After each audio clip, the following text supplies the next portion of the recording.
Gleðilegan hvíldardag. Verið öll hjartanlega velkomin. Við skulum hefja stundina á því að lúta höfði í bæn. Kæri himneski Faðir, við þökkum þér fyrir það að við getum komið saman. Við þökkum þér fyrir það að þú hefur haldið verndarvæng í þínum yfir okkur þegar við komum hér þrátt fyrir kannski ekki besta veður. Kæri Faðir, við biðjum þig um að blessa þessa stund og vera með okkur. Biðjum þig um að þinn heilagi andi megi vera útdeilt yfir okkur og þú megi leiða og blessa starfið hér árabil í Jesú nafni. Amen. Við skulum hefja stundina á því að syngja sálminn númer 75, Guð allur heimur.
Við skulum fletta á aðra síðu og syngja sálminn númer 76, Ástafaðir himinn hæða. Amen.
ætla að biðja ykkur að rísa á fætur, en næst mun ég lesa ritningalestur sem að Birgir hefur valið fyrir okkur hér í dag.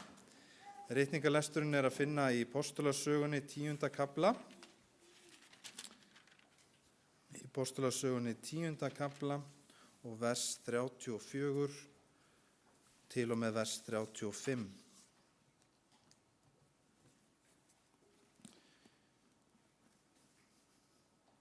Þá tók Pétur til máls og sagði: Sannarlega skil ég nú að Guð fer ekki í manngreiningar álit. Hann tekur opnum örvum hverjum þeim sem óttast hann og ástundar réttlæti hverjar þjóðar sem er. Við skulum lúta höfði í bæn og þeir sem treysta sér til með að krjúpa með mér.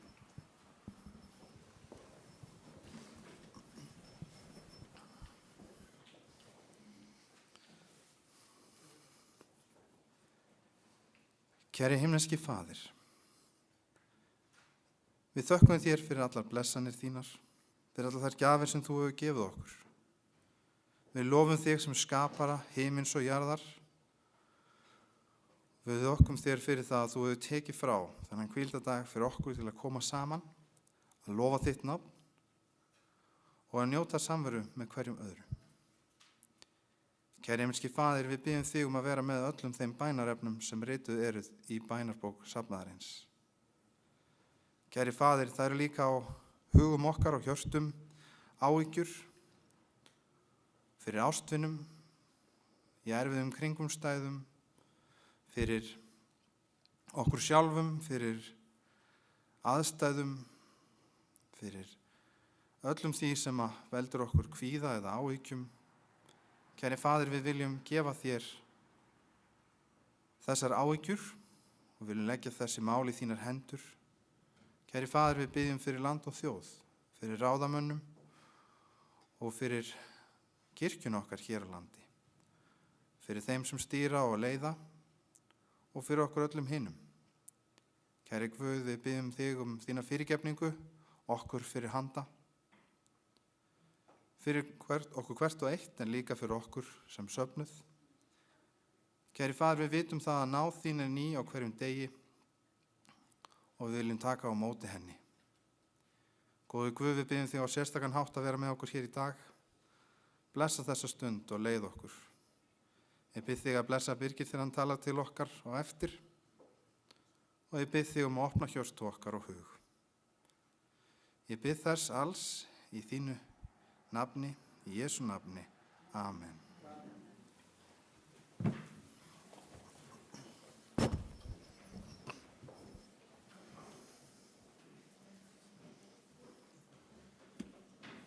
Við skulum þá syngja sálmi númer 266, Helgi dagur. Amen.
Við skulum þá taka upp gjafir.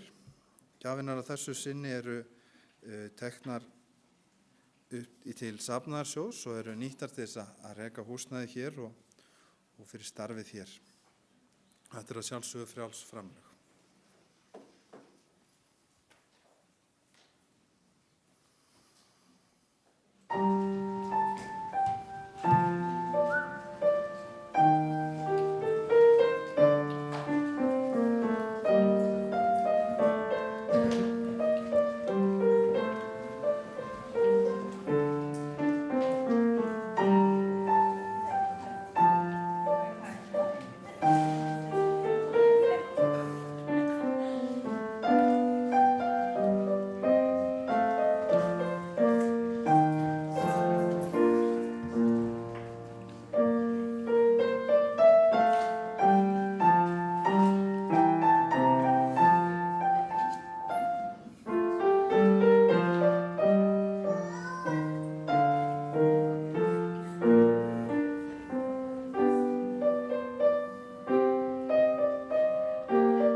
Kæri himneski Faðir, við byggjum þig að blessa þessar gjafir og margfalda þær.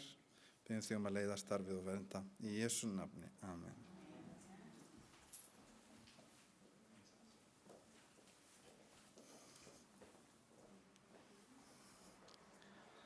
Jæja, krakkar, þá er komið að því að við ætlum að syngja barnasalminn. Jesús hann oss elskar öll. Við ætlum að syngja hann á íslensku og svo ensku og spænsku. En vil ekki koma fram, krakkar, að hlusta á barnasöguna?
Gaman að sjá ykkur. Me da mucho gusto verlos. Ég ætla að segja ykkur eina sögu Les sem voy a ég contar rakst á bara núna í vikunni. Les voy a contar una historia que me enteré en esta semana. Ég reyndi að leita á bánsanum mínum hérna. Hann er þarna. Já, má ég fá hann? Estoy buscando mi Ya, muñeco tack. de peluche. Ég þarf alltaf að vera með bánsa minn. Es que tengo siempre que llevar mi muñeco de peluche. Já, strákarnir mínu voru að stríða mér daldi áðan þegar ég labbaði inn með bánsan. Mis niños se estaban burlando Spurðu de hvort mí ég þurfti alltaf að vera með bánsan minn. cuando entré con el muñeco Það de er daldi peluche. þannig. En já, ég ætla að segja ykkur eina sögu Les voy a contar una historia. og það er þessa konu sem heitir Kristína. Es sobre esta mujer que se llama Cristina Kristína Zenato. Zenato. Og veitu hvað Kristína gerir? Heyrðu ekki hvað þú sagðir. Veitu hvað hún gerir? ¿Saben lo que hace ella? Hún er kafari. Ella bucea. Hún notar svona græjur og Ella kúta, súrefniskúta og Ella usa equipo, er að synda höfin og nada en el mar, skoða fiska. está viendo los peces. Og einu sinni var hún á Bahamas Una vez estaba en las Islas og Bahamas hún var þar að kafa y estaba buceando. og allt í einu, hvað kemur? De repente viene ¿qué? Kemur svona hægt og rólega. Lento. Já, Tiburón. kemur hægt og rólega. Viene lento. Svona hægt og rólega þeir synda svona daldi. Ya saben, Svona það ekki, svona í rólegheitum. ya saben cómo nada. Lento. Kom eitt svona Vino así og nadando. hún var dauðhrædd. Haldið að hún hafi verið hrædd ¿Creen que le dio miedo þegar hann kom svona nálægt. cuando vino así tan cerca? Auðvitað var hún dauðhrædd. Sí, le dio mucho En- miedo. En hún sá að hann var svona frekar ekkert ógvekjandi þannig. Pero no lo veía muy agresivo, Hann var bara svona syndi í kringum hana. simplemente En þá estaba tók hún andando. eftir einu. Y se dio cuenta de una cosa. Það var ungull fastur í kjaftin á hann Había como un gancho en la boca del tiburón og ekkert smá stór. y era muy grande ese gancho. Hún vorkenndi honum daldi. Y ella sintió mal por el tiburón. Og hún var í þannig búning að hún er svona frekar varin fyrir svona hákallabiti, Estaba así como en un traje que la protege stál- de las mordidas del tiburón, stálbúningun. Hún como sagði, de fierro. hún sagði, ég ætla að pröfa að hjálpa honum. Voy a intentar a ayudarle, dijo. Þannig að hún kom nálægt honum, Se greip acercó, hann, lo agarró, reyndi að taka öngulinn út og náði honum út le quitó el og hann gancho fór í burti. y se fue el tiburón. Eftir smástund þá kemur annar. Después de eso vino otro tiburón Hún tekur eftir því, hann er líka með öngul. y se dio cuenta que Y él también tenía gancho. Hún sagði, ég skal hjálpa honum líka. Ah, le voy a ayudar Og también. hún hjálpa honum, Y le ayudó. fjarlæði og hann kom. Le quitó el gancho. Svo allt í einu kom annar. Y luego vino otro. Það er eins og þeir væri bara að tala saman. Como que estaban platicando ellos entre sí. Og sagði, hei, það er einn kona hérna sem er bara að hjálpa okkur. Y ellos dijeron, hay una mujer que nos va a ayudar. Og hún fór að fjarlæði hann líka. Y también le Þá quitó sagði hann, el gancho. heyrðu, þetta er bara vandamál hérna meðal hákallana. Ellos Þeir eru dijo- margir bara með öngul í munnun. Ella dijo, eso es un problema entre los tiburones. Muchos Þannig að hún tienen sagði, ég ætla gancho bara, en la þeir boca. verðast gæfir þannig, ég þarf ekkert að hafa miklar áhyggjur af þeim, ég skal bara koma aftur. Parece que son mansos y no tengo que preocuparme de ellos, entonces voy a volver para ayudarles. Já, þú ert komið með þetta hérna. Og þetta er bara orðið núna, Y ahora, hennar starf. eso es lo que ella hace de trabajo. Hún er bara að hjálpa háköllum Ayuda a los tiburones. og þeir koma bara aftur líka eftir að eftir hún hefur hjálpað þeim. Ellos vienen una vez y otra Og vez þeir koma og también. þeir vilja bara láta hana klappa sér svona. Y vienen Þeim finnst y, það svo notalegt. aunque ella les haya ayudado, regresan Og y ellos Þeir eru bara eins og gæludýr. quieren que los apapache, ya son como mascota. Og hún hefur fjarlægt fleiri en 300 öngla. Y ya quitó 300 ganchos de su boca. Og núna er hún ekki bara búin að fjarlæga alla þessu öngla. Hún sá að þetta var bara meiri átt vandamál. Þannig að hún fór að talaði við yfirvöldin og núna er búið að friða hákallana. Y ella fue a Það má hablar, ekki veiða á svona. ella fue a hablar al gobierno para quejarse de eso y ahora está prohibido cazarlos de esa manera.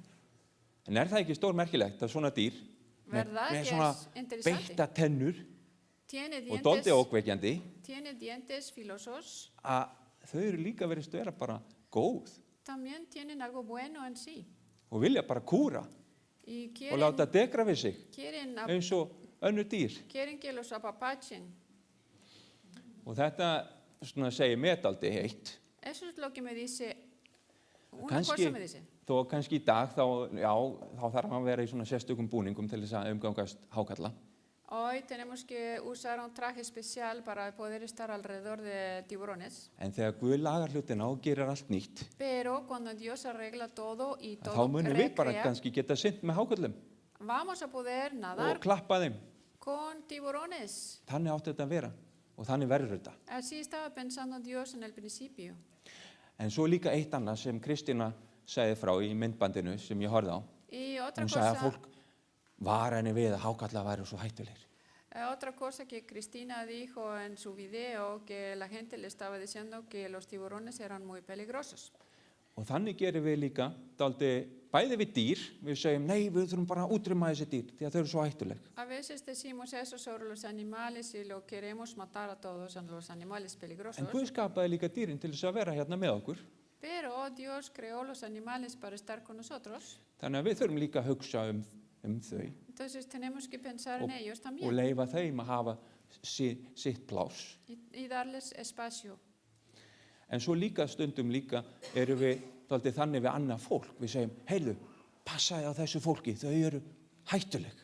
A veces decimos eso a la gente, cuidado con este individuo, es peligroso. Þau hugsa svona eða hinsegin Piensa así o así, eða gera hitt og þetta eða eru ekki úr sama, kannski með sama húðlit eða hugsa öðruvísi. hace así o sí, o piensa diferente, o tiene la piel diferente Það color. tengst dálítið ræðunni minni.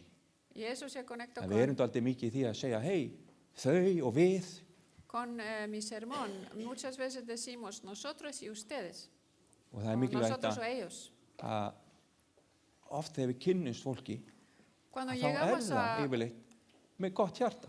cuando conocemos a las personas, Jú, kannski eru vandamál, kannski eru einhver erfiðleikar, nos damos cuenta que no están tan malos y sí, siempre hay dificultades y problemas. en margir meina vel. Og þegar við kynnumst fólkinu þá fáum við að tala bara Jésu og geta kannski vera bara góði vinnir.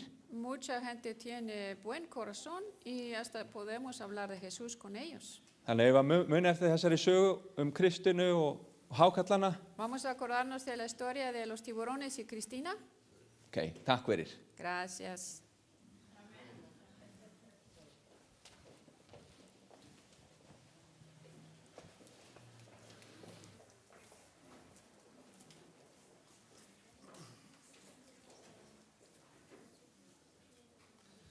Þá ætla ég að gefa Birgir bara orðið til að tala okkur til okkar fullorðnu, barnana.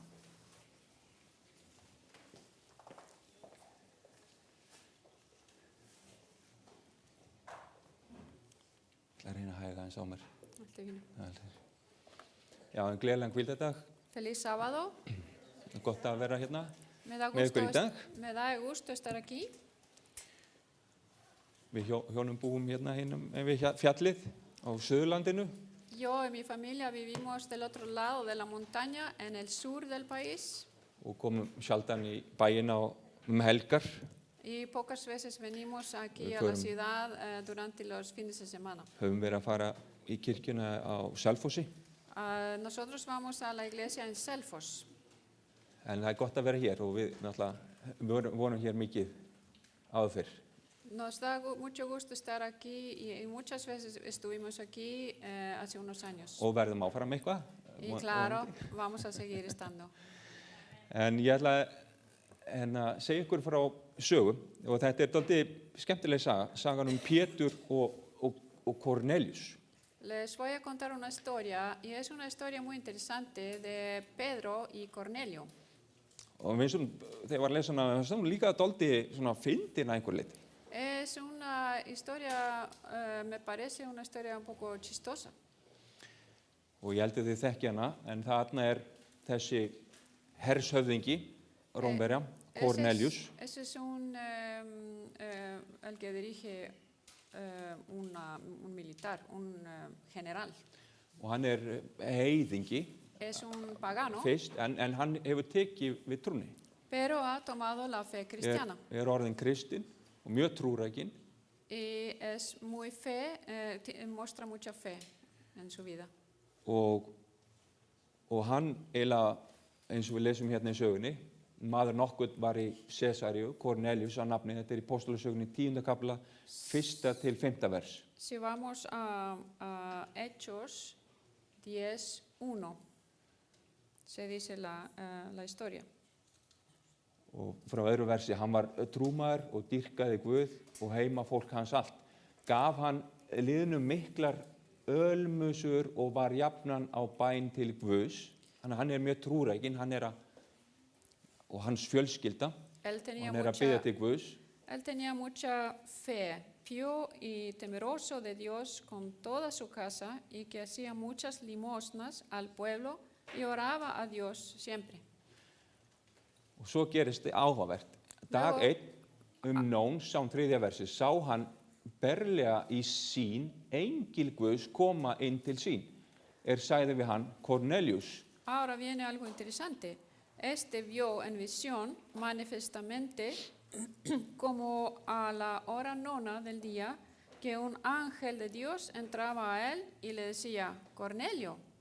Og hann starði á hann, var óttasleginn og sagði, hvað það, Herra? Engillinn svaraði, bænir þínar og ölmusur stignar upp til Guðs og hann minnist þeirra. Y él, puestos en él los ojos, espantado, dijo, ¿qué es, Señor? Y díjole, tus oraciones y tus limosnas han subido en memoria a la presencia de Dios. Og send þú nú menn til Joppe og lát sækja Símon nokkur, kallast Pétur. Envía pues ahora hombres a Joppe y haz venir a un Simón que tiene por sobrenombre Pedro.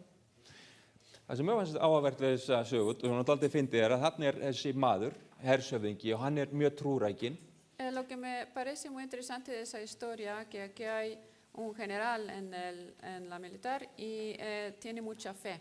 En hann á einhverjum stað í sínu lífi að hann þarf eiginlega að hitta annan trúaðan mann, leiðtoga. Él está en el punto de su vida que necesita encontrarse con otro individuo religioso que es un líder dentro de la iglesia. Kannski vegna praktískra mála, hann að boða þarna í kringum sig og með spurningar og hann vill bara tala við aðra Tal vez es por cosas prácticas, él está hablando con otras personas de Dios y necesita consejos.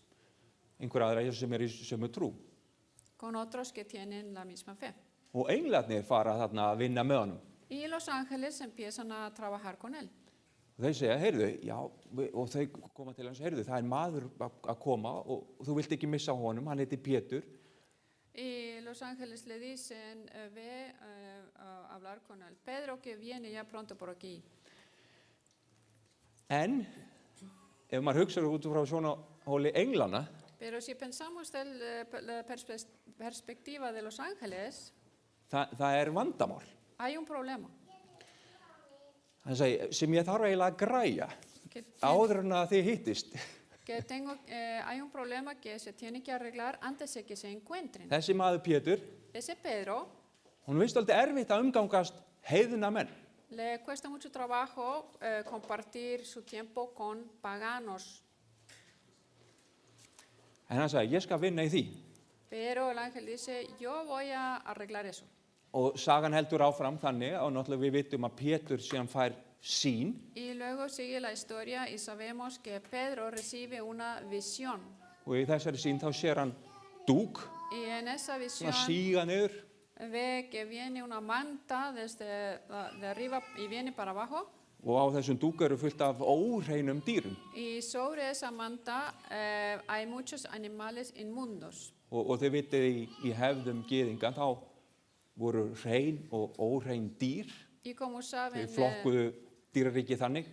Saben, en la cultura de los judíos, ellos sabían que habían animales inmundos y los animales que no eran inmundos que se podían comer. Og þetta var svona ákveðin leið sem Guð náttúrulega gerði til þess að kenna Ísraelsmenni, ok, þetta hollara að borða og þetta óhollt, ekki borða þetta.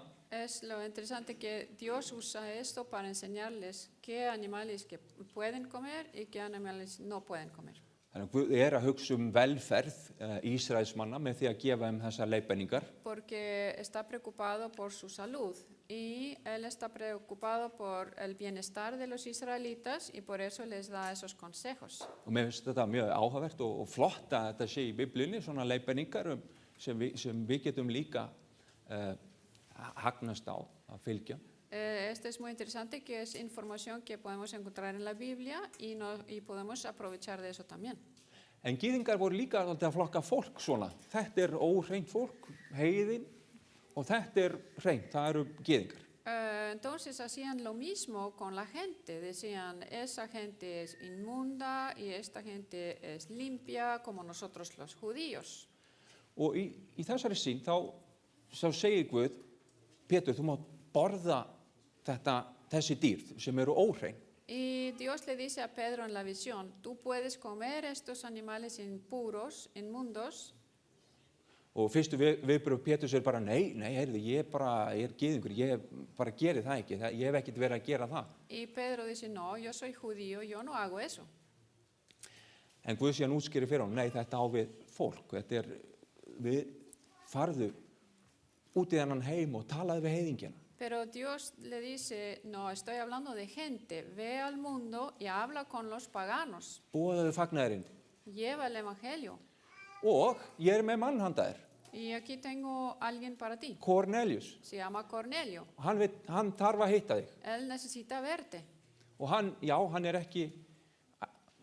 heiðinn, en kristinn í dag, var heiðinn.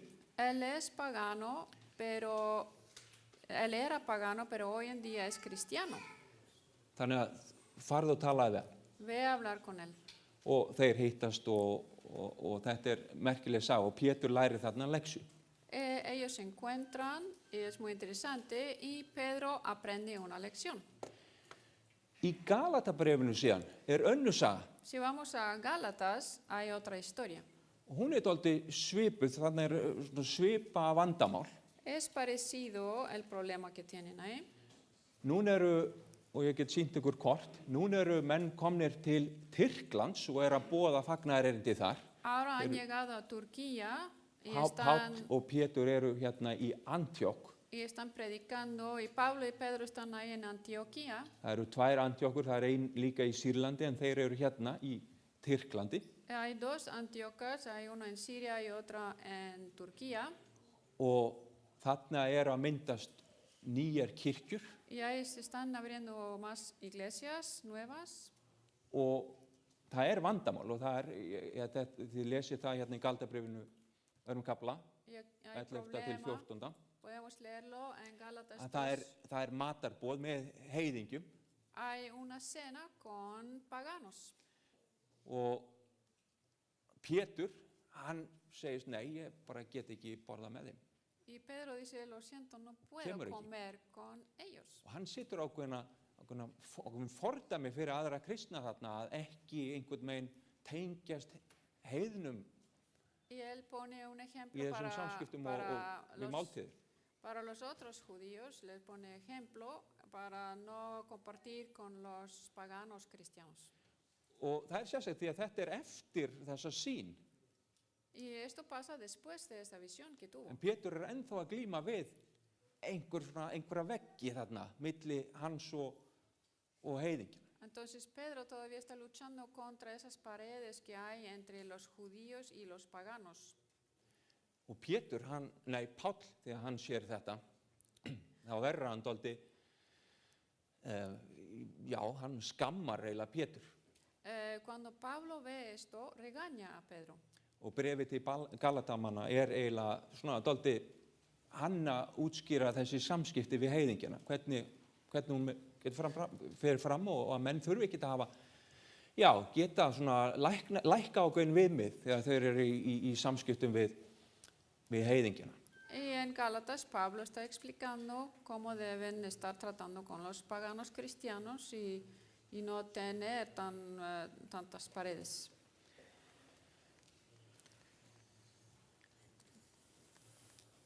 En það sem við daldi, og þetta svona, mér fannst ég tengjast daldi þessum atburðum og sögum. Yo sentía que tengo alguna conexión con estos eventos.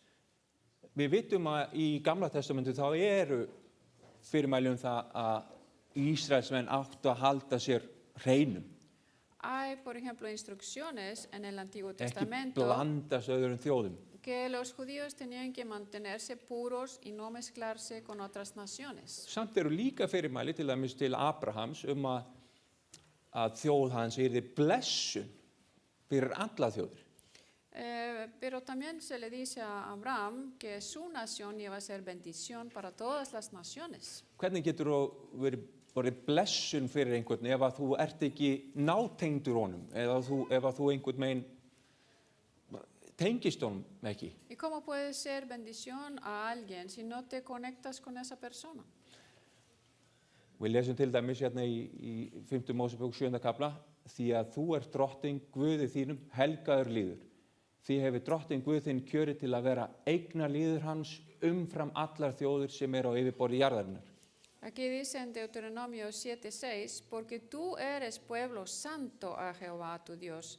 Jehová tu Dios te ha escogido para hacerle un pueblo especial, más que todos los pueblos que están sobre la haz de la tierra. Þannig að Ísraelsmenn voru meðvitaðir þetta, þeir þurftu á einhvern veginn að passa sig. Los israelitas estaban conscientes de eso, que tenían que cuidarse, En samt var ákveðið hlutverk. pero tenían un cierto trabajo que hacer. En svo í Nýja testamentinu þá þessi skipun frá Jesú: farið því og gjörið alla þjóðir að lærisvein. Y luego Skýrið þá í nafni Föður, Sonar og Heilags Anda. Y luego vamos a lo que nos manda Jesús a hacer en Mateo 28:19. Por tanto, id y doctrinad a todos los gentiles, bautizándolos en el nombre del Padre y del Hijo y del Espíritu Santo. Ok, þarna eru greinilega ákveðna þverstæður. Parece que hay unos contrarios aquí. Mótsagnir, og þetta eitthvað sem við glímum átt við þegar við lesum Biblíuna. Y muchas veces estamos luchando con algo así cuando leemos la Biblia. Og einum stað stendur eitthvað og svo á öðrum stað stendur annar og það virðist vera mótsagn. En un lugar dice una cosa y en otro lugar dice otra cosa y parece ser que hay un contrario ahí. Og það tekur svona dálítið, má segja, visku að leysa þessar þverstæður. Y se necesita sabiduría para poder entender lo que se trata. Og það sagt, og ég held ég hafi verið með ræðum þetta einhvern tímann, að það viska í þverstæðum. Y también hay sabiduría en los contrarios. Oft einhver millivegur þarna. Mayoría de las veces hay un camino en medio. Því að auðvitað var, þegar Guð að reyna að vernda Ísrael, þá hann ekki að segja því að ég geta blandast öðrum þjóðum á þeim hátt, því að ég geta tengjast öðru fólki. Cuando Dios le está diciendo que no estén mezclándose con los paganos, no está diciendo que no deben interactuar con ellos. Haldið ykkar prinsip og meginreglur Mantengan sus principios. En farið samt út og tengist öðrum. Pero vayan para afuera para conectarse con otros. En það sem gerist oft að við höfum þessa tilhneigingu. Pero tenemos esas tendencias. Að loka okkur af. Que cerrarnos. Og líka búa til veggi. Y construir paredes. Og segja við og þau. Y decir nosotros y ellos. Ég á móti þér. Yo en contra tuya. Við á móti ykkur. Nosotros en contra ustedes. Og af hverju það þannig? ¿Por qué es así? Þetta mannlegt. Við öll glímum við þetta. Es muy humano, estamos siempre luchando con eso. Og gyðingarnir glímdu við þetta líka. Y los judíos también lucharon Og við sjáum con eso. þetta greinilega í samspili í þessum sögum, í sögun hans Péturs og Páls. Y lo podemos ver en las historias de Pedro y Pablo. Við sjáum þetta í samfélaginu, Lo vemos en la sociedad sjáum þetta í stjórnmálum. y en la política. Við sjáum þetta innan fjölskyldunar, dentro de la familia, innan kirkjunar. dentro de la iglesia. Nei, þeir hugsa svona, ég hugsa svona, þá komin þeir og við. Ellos piensan así, nosotros pensamos así y así hay separación. Eða í stjórnmálum, nei, þeir vilja gera þetta, þannig ég ætla að gera öfugt. En la política, ellos quieren hacerlo así, entonces yo voy a hacer lo contrario. Og oft það svona, ræður einhver svona hugsunarleysi því að oft kemur einhver með góðar hugmyndir en bara vegna þess að því að hann þarna megin, þá ætla ég að vera á móti því. Y a veces cuando uno viene con una buena idea, uno decide, no, voy a estar en contra porque él está del otro lado, aunque sea buena idea. Ef stjórnmálaflokkur segir, nei, við skulum reyna að passa umhverfið. Si un partido político dice, vamos a cuidar del ambiente, del Þá segir medio hinn, nei, ambiente. við skulum ekki passa umhverfið. Entonces el otro partido político dice, como ellos están diciendo, entonces vamos a estar en contra. Það ekki sjálfstæð hugsun í einhvern meginn, ok, okkur ekki bara öll að hugsa umhverfið. O sea, como que no hay un pensamiento independiente, porque no estamos todos cuidando del medio ambiente. Ef einn segir, við skulum, það gott fyrir okkur að drekka vatn, Y si uno dice, es muy bueno para nosotros tomar agua, þá segir hinn, nei, við skulum bara að drekka kók, entonces el otro dice, no, vamos a tomar bara til þess coca, að vera á móti. solamente para estar en contra. Og það myndast oft þegar við erum í þessari dýnamík við á móti þeim, þá myndast þeim þannig hugsun og óskynsemi. Y muchas veces cuando pensamos ellos y nosotros, empezamos a ser tontos. Við hættum að grundvalla okkur hugsun í meginreglum orðsins. Y dejamos de estar como plantados en las reglas, no, del principios de la palabra.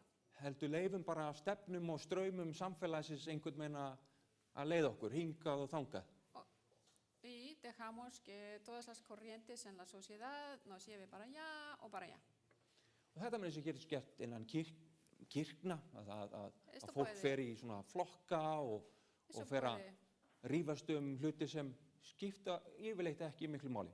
puede pasar también dentro de una iglesia, que pueden partirse en varios grupos y que están no de acuerdo con una cosa y otra que es insignificante, Eða innan hjónabandsins, o dentro del ef matrimonio. einn vill gera eitt og hinn vill gera annað og það myndast ég á móti þér.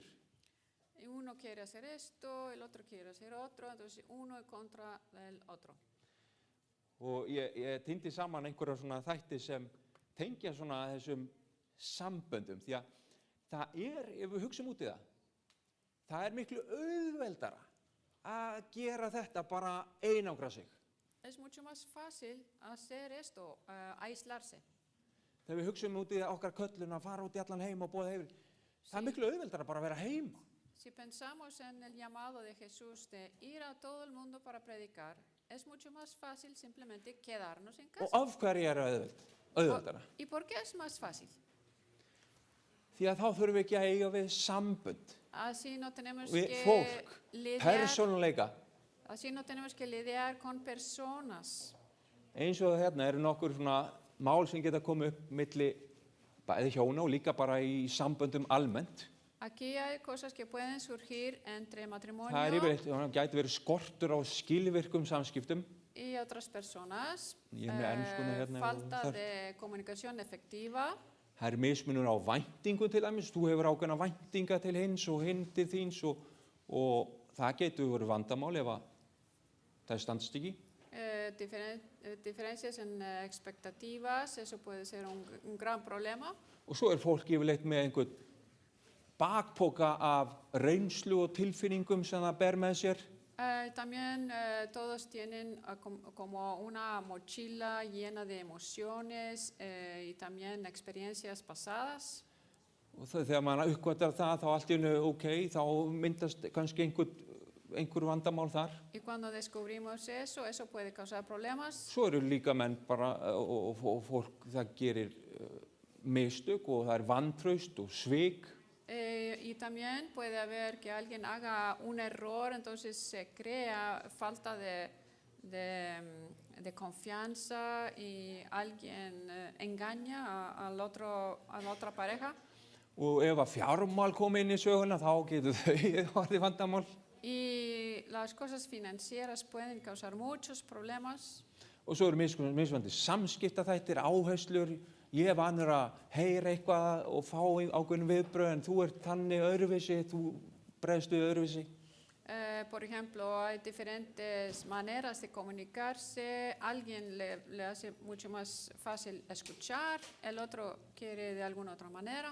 Og yfirleitt þá líka skortur á gæðatíma, fólk hefur lítinn tíma saman og getur ekki þannig kynnst almennilega. Y muchas veces falta tiempo de calidad y así la gente no llega a conocerse bien. Og svo erum við líka ólík og komum úr ólíkum bakgrunnum. Somos diferentes, venimos de lugares diferentes. Og svo margt annað líka, svo erum við bara náttúrulega mannleg og það erfiðleikar í vinnunni og það eru erfiðleikar hér og þar og við komum heim og við erum þreytt og í okkar samböndum og pirruð og það svo margt annað sem getur líka haft áhrif á okkur. Hay muchas cosas también en nuestra vida exterior. Puede haber gente en el trabajo que nos molesta y otras cosas. Þannig að oftast auðveldara Entonces, að bara segja, heyru, þú þarna og ég hérna. Lo más fácil es decir, tú quédate allá y yo aquí. Best að hafa það þannig. Más fácil, mucho mejor. Og svo þegar heimfærum þetta yfir í samfélög, þá betra bara að hafa þau þarna og við hér. Y en sociedad también, que ellos se queden allá y nosotros aquí. Og þannig að það alveg auðvelt að sjá að það auðveldar að fara út í bara aðskilnað. Entonces podemos ver que es mucho más fácil estar separados. Eitt annað sem kemur fram í þessari sögu þetta dálítið umdeilt hvað raun að gera í Galatabréfinu í þessum skafstum milli Péturs og þessum deilum milli Péturs og Páls. Si vamos a Gálatas 2:11 vemos esa lucha esa discusión entre Pablo y Pedro. En það virðist vera að Pétur hafi samt einhverju samskipti við heiðingjana. Pero parece ser que Pedro tiene alguna comunicación con los paganos. En þarna vildi hann ekki kompromissera. Pero ahí no quería Vegna comprometerse. Hann vildi ekki vera fyrir vonbrigðum eða einhvern veginn vildi ekki aðra íhaldsama gyðinga, hann vildi ekki særa þá eða vekja þeim eða valda einhverjum misskilning. No quería lastimar o hacer que los otros judíos malentendieran. Og það dálítið sérstakt því að við erum líka oft þarna. Es especial porque muchas veces estamos Við erum með nosotros okkar prinsip og meginreglu og við viljum fylgja svona leiðbeiningum Biblíunnar. Tenemos nuestros principios y queremos ser guiados por la Biblia. En svo bara raunveruleikinn flókin. Luego, la realidad es mucho más complicada. Það eru menningar í kringum okkur sem fylgja ekki þessum prinsipum meira. Hay culturas alrededor de nosotros que no siguen estos principios. Og margir taka þá áfyrstu bara, nei, ég bara hér og ekki hægt að hakka við mér. Ég bara stend við mínum. Y muchos dicen, yo estoy aquí y nadie me mueve de aquí. Já, og það virðist vera dálítið þarna í þessu tilfelli að Pétur þar. Y parece que Pedro está ahí. Nei, ég ætla bara ekki að vera blanda mig þarna. Ég ætla að standa bara við mín. No me voy a mezclar con esto, yo nada más voy a mantener mis principios. Og Páll tekur eiginlega dálítið þetta erfiða samtal, hann segir nei og ég held að við okkar guðfræði sem vönduð. Y Pedro dice que no y quiere platicar de eso y parece ser que nuestra teología en esta iglesia está hecha muy bien. Okkur þykir skilja dálítið vel þennan heim, lögmálið og mismunum milli helgisiði gyðinga og fórnakerfi gyðinga og svo eru lögmálið boðurinn 10. Entendemos bien este mundo de los judíos, de la ley ceremonial, de la ley de Dios, los 10 mandamientos y también lo de todo lo que está en el mundo judío. Og það var margt óskipt fyrir menn á þessum tíma líka, hvað í raun var að gerast. Y no estaba tal vez muy claro qué es lo que estaba pasando ahí en ese tiempo. Núna hafði Kristur dáið á krossunum og það var ekki lengur þörf fyrir fórnakerfi gyðinga Ahora Cristo había muerto en la cruz og, y no había necesidad Mar- de sacrificios de los judíos ahora. og margt sem tengdist þessum helgisöðum líka. Y tantas cosas Það var ekki lengur þörf á því. que se conectaban con estas ceremonias ya no era necesario. En svo eru þarna fullt af prinsipum meirireglum sem koma fram í Gamla testamentum sem eru okkur til góðs. Pero hay tantos principios en el Antiguo Testamento que son buenos para nosotros. Og við sjáum í gegnum það, dálítið hérna í okkar samfélagi, en það eru önnur samfélagi sem segir, nei, þetta bara skiptir ekki máli. Það skiptir ekki máli. Nosotros lo vemos en nuestra sociedad, pero hay otra sociedad que dice que no, eso no importa. Og maður svona spyrir, býttu þetta kemur fram aftur og aftur í Biblíunum allstaðar og okkur ætti þetta ekki að skipta máli, okkur ekki eitthvað sem okkur til góðs þarna í þessu. Si vemos esto en la Biblia por todos lados, ¿por qué no vamos a pensar que esto puede ser para nuestro bien? En ok, það sem ég að gera sér að Pétur einmitt í þessu dilemma. Hvar á ég að setja mörkin?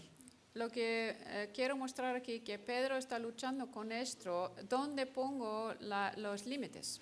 Og þá þetta aldrei mikilvægt líka hafa hugsað út í þetta, að kompromissera. Það til eitthvað sem heitir að kompromissera, að gefa eftir. También tenemos que pensar en eso de compromise, ¿cómo se dice eso en español? Comprometerse. Sí, porque tenemos un principio y si lo ponemos a un lado, estamos comprometiéndonos. Og ofta það þannig þegar við erum að kompromissera, þá erum við eiginlega að segja bara, já, þetta bara skiptir ekki máli. Þú bara gerir eins og vilt, ég gerir þannig eða hins einn, við bara gerum þannig.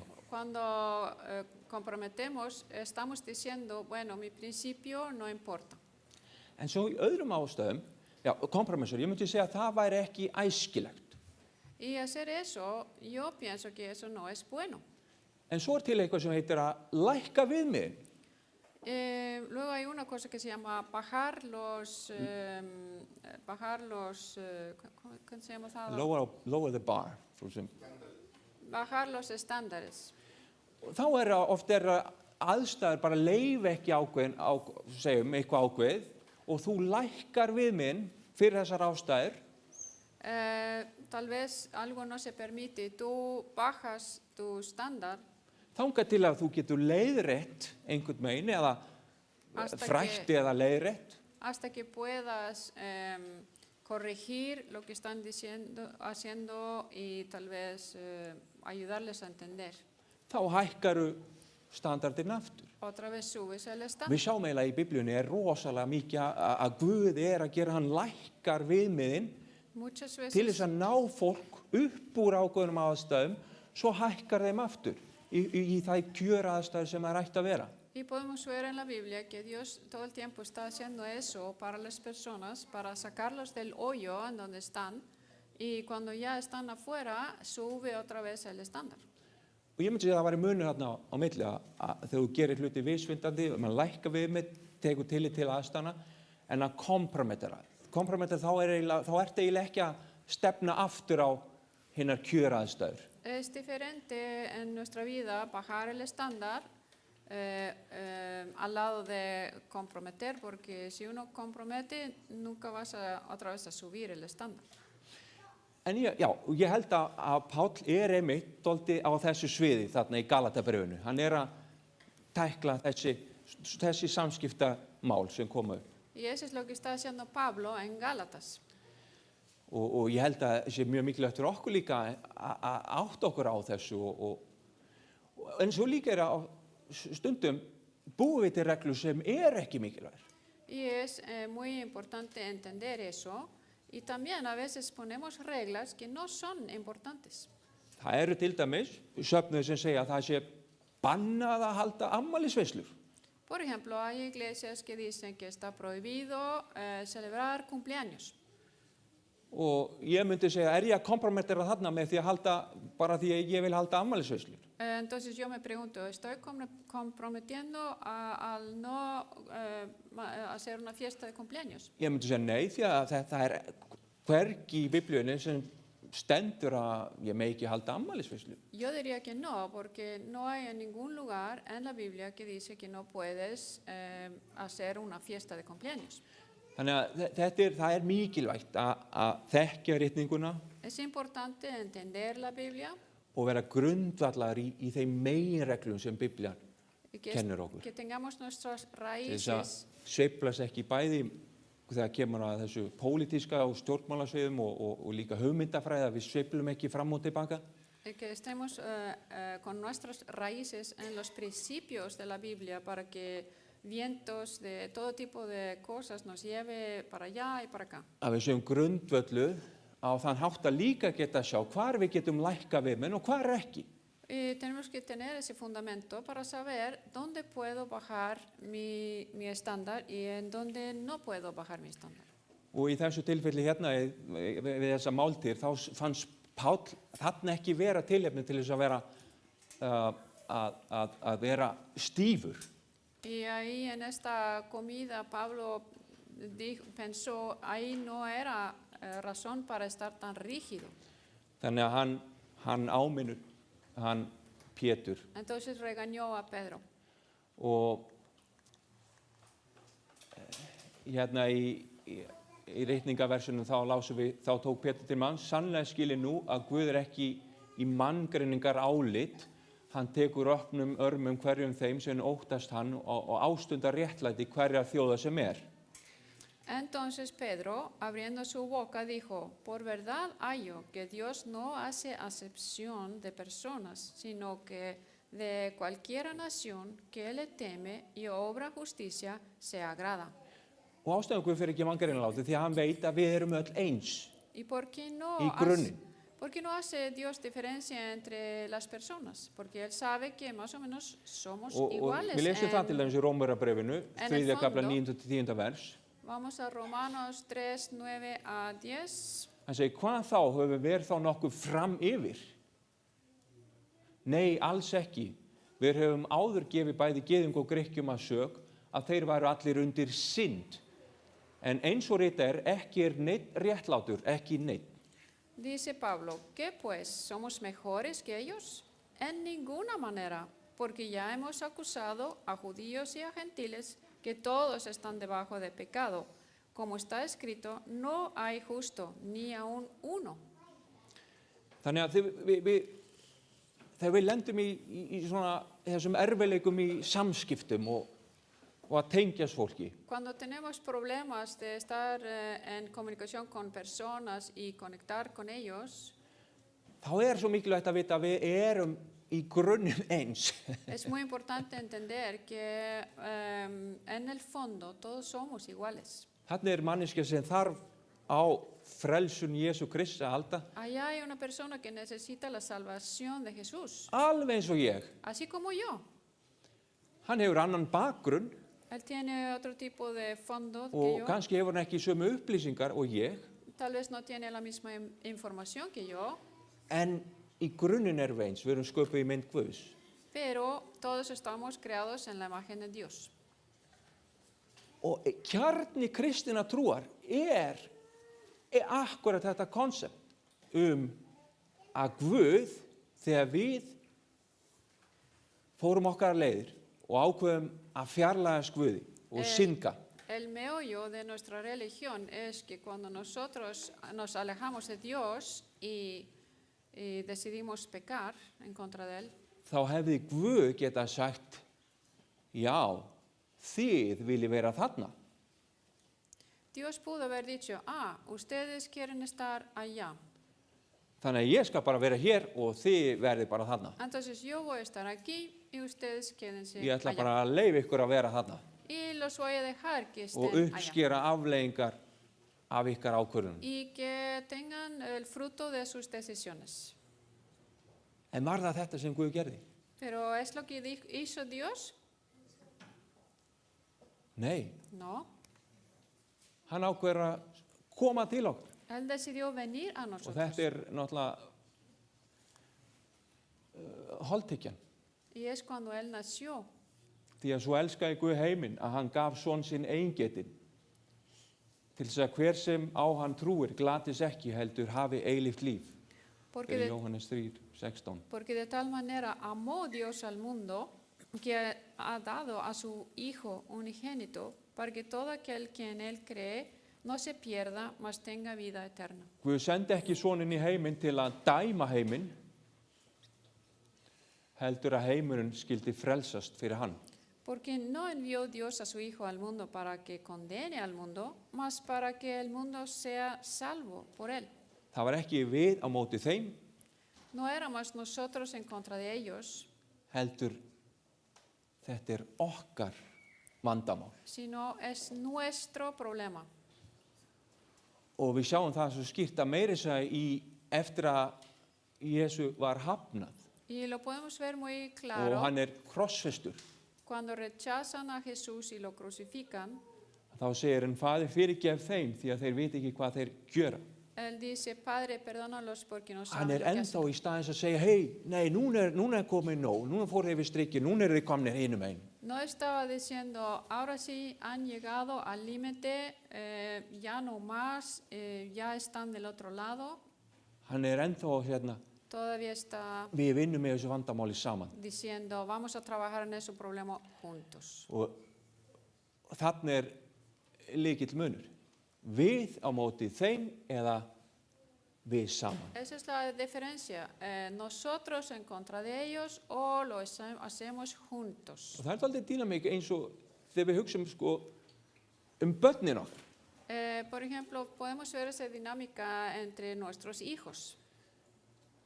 Við mjög umburalind þegar kemur að mistökum. Tenemos mucha paciencia cuando hay error. Af hverju? Por Þegar qué? kemur að samskiptum við börnin. ¿Por qué cuando estamos comunicándonos con nuestros Þó þau hijos? fari afvega og geri mistök, Aunque hayan hecho errores. að þá dýnamíkin allt önnur. La dinámica es muy diferente. Því að við hugsum, við eigum svo erfitt með að segja, heyrðu, við hér og þið þarna. Porque para nosotros es muy difícil decir ustedes allá y nosotros acá. Því að þetta okkar börn. Porque son nuestros hijos. Og við hugsum, nei, ykkar vandamál mín vandamál. No, pensamos, tus problemas, hijo, son mis problemas. Og Guð virðist hugsa þannig. Y Dios piensa así. Í staðins að segja, heyrðu, þarna þið og við hér. En Hann segir, nei, þetta ykkar vandamál mín vandamál. En vez de decir ustedes allá, yo aquí, él dice, sus problemas son mis problemas. Og ég mun koma inn í þennan heim og vinna með ykkur. Yo voy a entrar a este mundo y trabajar con ustedes. Og ættum við ekki að hugsa eins ¿No deberíamos pensar igual que él? þegar kemur að samskiptum við aðra Cuando se trata de comunicación con otros menninga heima. o con otras culturas, Fólk úr öðrum heimsmyndum gente que viene de otro og skoðunum. mundo que piensa totalmente diferente. Og ég taldi upp hérna nokkra leiðir til þess að styrkja sambönd Yo aquí tengo unos puntos para enseñarnos cómo mejorar nuestras relaciones. og til það, og ég ætla ekki að fara djúpt þegar við þurfum að fara ljúka. En til dæmis, það ágætt að forgangsraða sameiginleg markmið. Por ejemplo, si tenemos algunas metas, las mismas metas, hay que poner eso en prioridad. Það mjög sniðugt. Ef þú kemur og finnur, hei, þið finnst gaman að Arsenal. Já, Arsenal. Entonces, si encontramos, tú también sigues el equipo fútbol Arsenal, yo también. Já, þarna getið tengst sameiginlegum böndum. Podemos conectar. Svo annað ekki taka ágreiningi persónlega. Við erum dálítið fljót og það miklu viðkvæmara þegar við erum í þessu hugfæri við á móti þeim. Ef það gerist eitthvað þá tökum við þið persónlega. Por ejemplo, es muy fácil si estamos pensando ellos y nosotros. Entonces, si ellos tienen una opinión diferente, lo tomamos personalmente, pero no debemos hacer eso.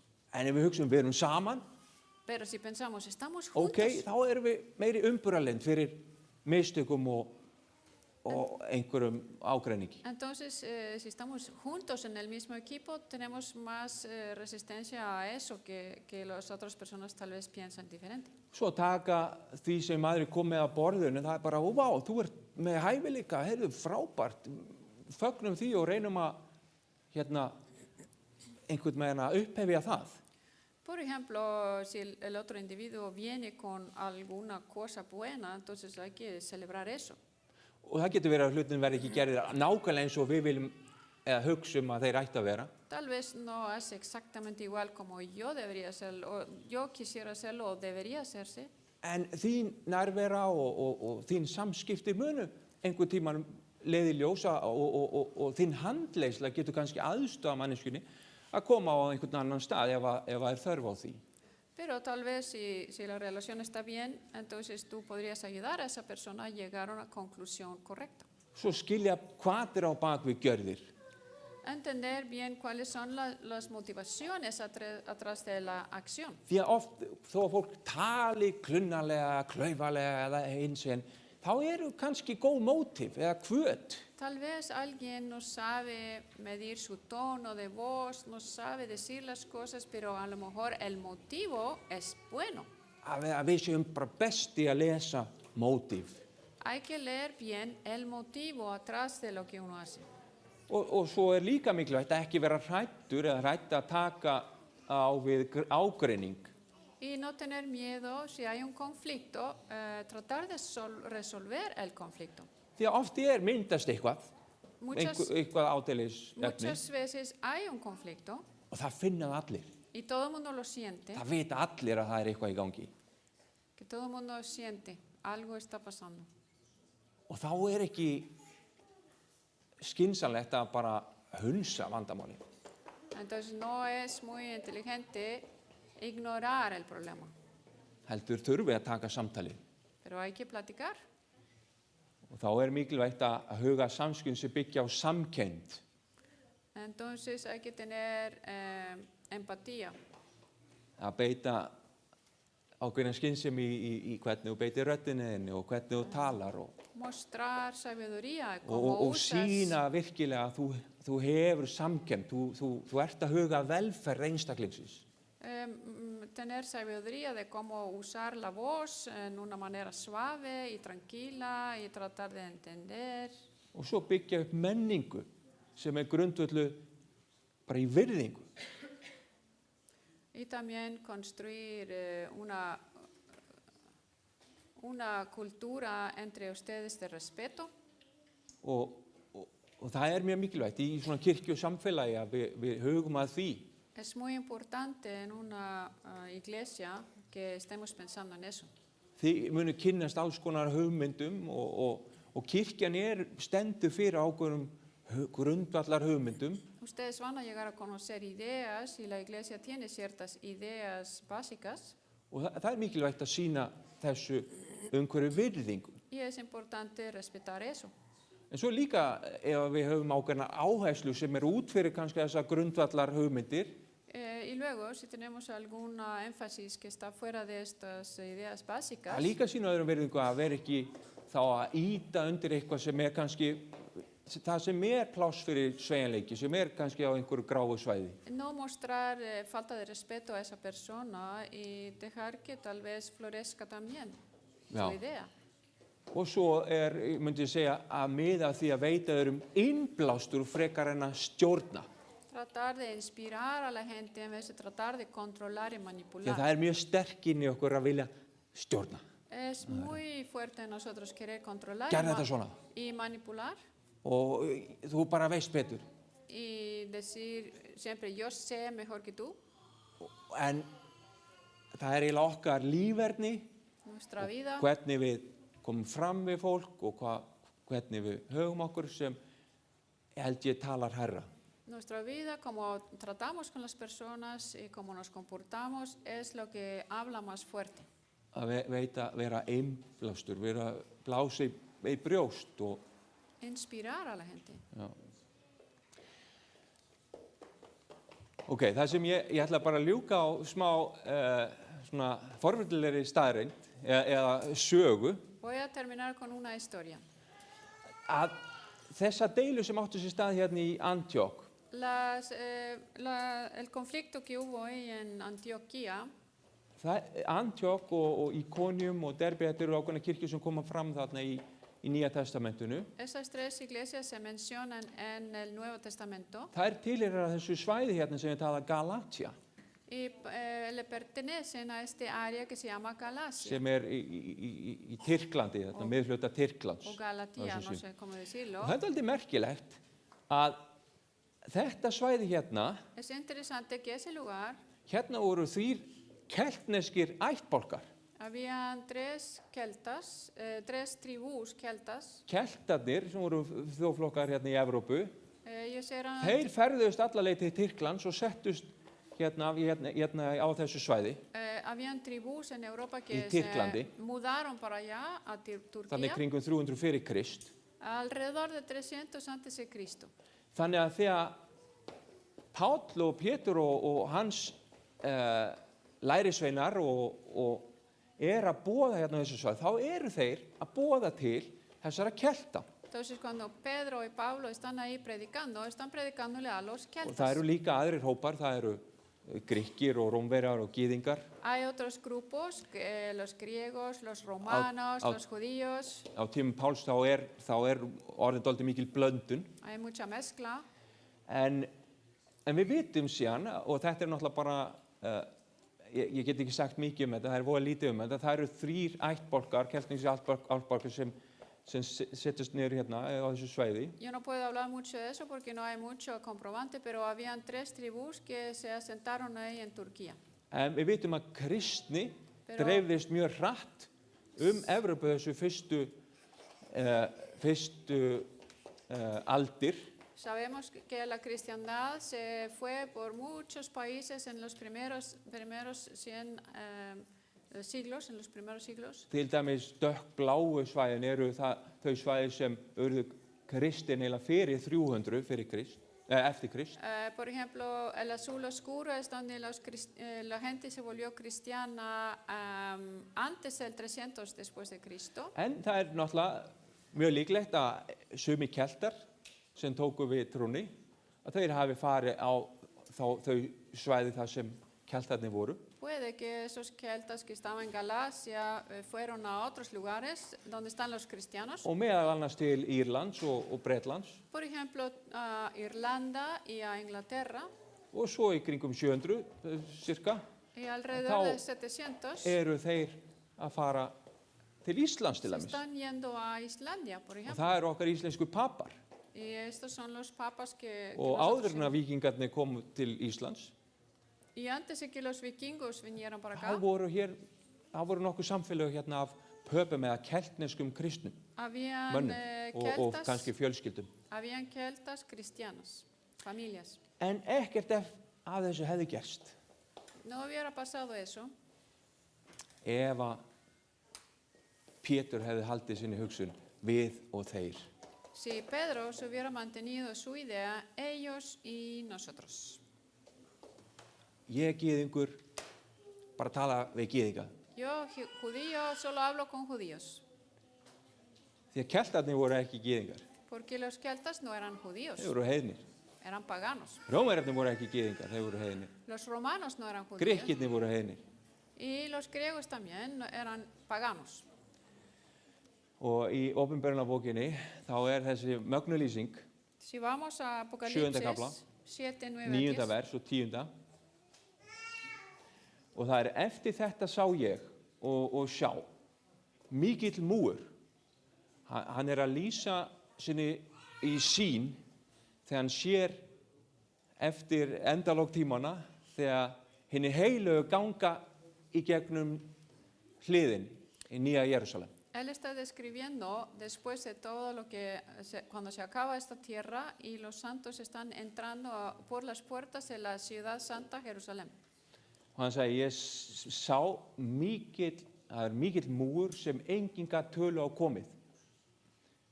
Af allskyns fólki og kynkvislum og líðum og tungum. Þeir stóðu frammi fyrir hásætinu og frammi fyrir lambinu, skryttir hvítum skikkjum og höfðu pálmagreinar í höndum. Después de estas cosas miré, He aquí una gran compañía, la cual ninguno podía contar, de todas gentes y linajes y pueblos y lenguas que estaban delante del trono y en la presencia del Cordero, vestidos de ropas blancas y palmas en sus manos. Og þeir hrópa hárri röddu, hjálpraðir heyri til Guði vorum, sem í hásætinu situr og lambinu. Y clamaban en alta voz, diciendo, salvación a nuestro Dios que está sentado sobre el trono y al Cordero. Hver tilbúin að segja amen? ¿Quién quiere decir amén? Og vissulega við viljum vera þáttakandi eins og postularnir í Queremos, þessu mikla starfi. queremos participar como los apóstoles en esta gran obra. Við ætlum ekki að leyfa veggjum að stoppa okkur. No vamos a dejar que paredes nos paren Það er manngreiningarálið, o pensar flokka.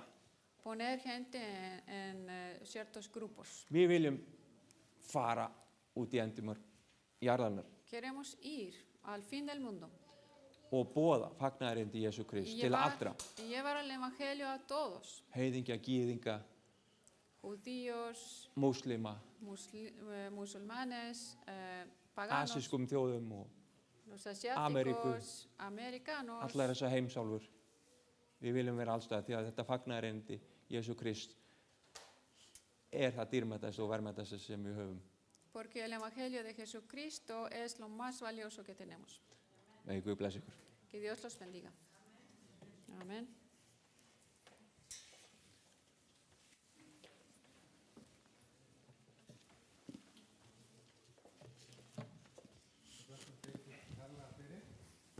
En áður en við syngjum lokasálminn, þá ætla ég að bjóða hvíldardagaskólakennurum barna og börnunum, að því að nú erum við aðeins komin yfir tíma að fara bara beint í leksjuna núna og við klárum síðan síðasta sálminn hér. Þannig að, já, það er ekki sniðugt. Ahora hemos pasado el tiempo, entonces queremos invitar a los niños a ir a su escuela sabática antes de que terminemos el servicio. Og við skulum þá syngja sálminn númer 336, Dýpra og dýpra.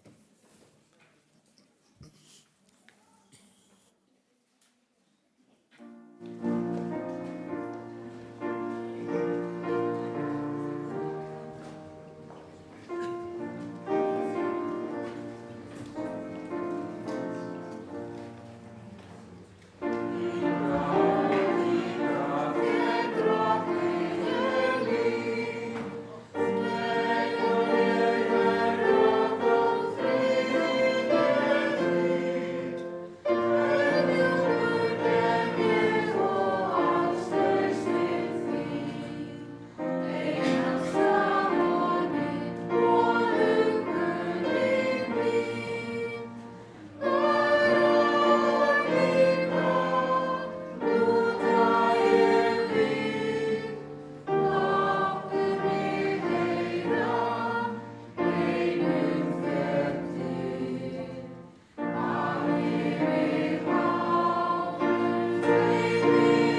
Skulum rísa upp og ég mun lesa hérna úr Júdasarbréfi, 1. kafla 24. En honum sem megnar að varveita yður frá hrösum og láti yður koma fram fyrir dýrð sína, litalausa í fögnuði, einum Guðis sem frelsar oss fyrir Jesú Krist, drottin vort, sé dýrð, hátign, máttur og vald fyrir allar aldir, nú og allar aldir. Amen.